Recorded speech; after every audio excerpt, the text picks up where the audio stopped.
90's anchor Kyle Clark joins us now to break down one of the most watched races in the nation for the seat held by Congresswoman Diana DeGette since the 90s. Yeah, so Diana DeGette's re-election campaigns over the years have always been like one of those Ron Popeil infomercials. Set it and forget it.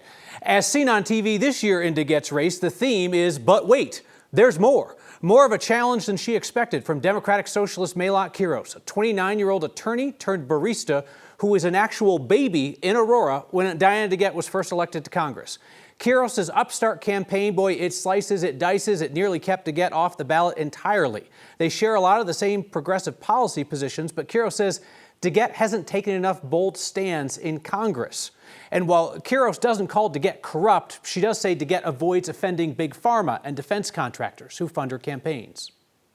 I think the system is corrupted. I think we have a campaign finance system that incentivizes our representatives to take money from these companies, from these industries, with the expectation that it's going to help them get reelected because that's their number one priority. I think the Congresswoman is doing her best to try and represent the people of this district, but it's not good enough right now. We are looking at multiple crises on the front of the economy, on our democracy, on our climate, and we need representatives that are fighting aggressively to progress our agenda. And frankly, sometimes the thing that corporations and special interests get out of donating to a campaign isn't proactive legislation on their front. Sometimes it's just that they sit there and keep a seat warm.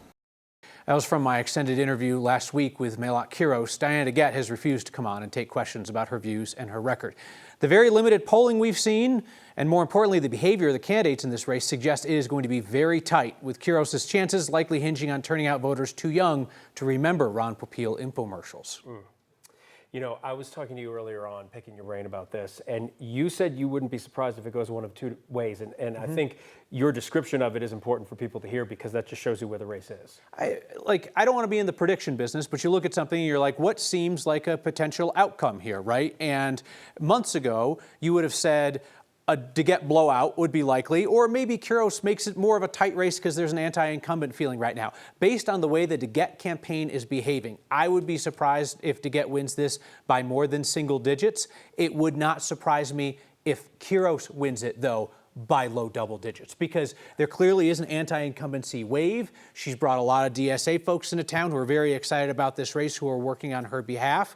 And we're about to get a real test of whether the energy and the excitement that exists on the far left is here in Denver as well. Denver's not New York City, but it'll be interesting. Yeah. Can momentum beat, 30 years of name recognition? We'll find out tomorrow. Kyle, thanks.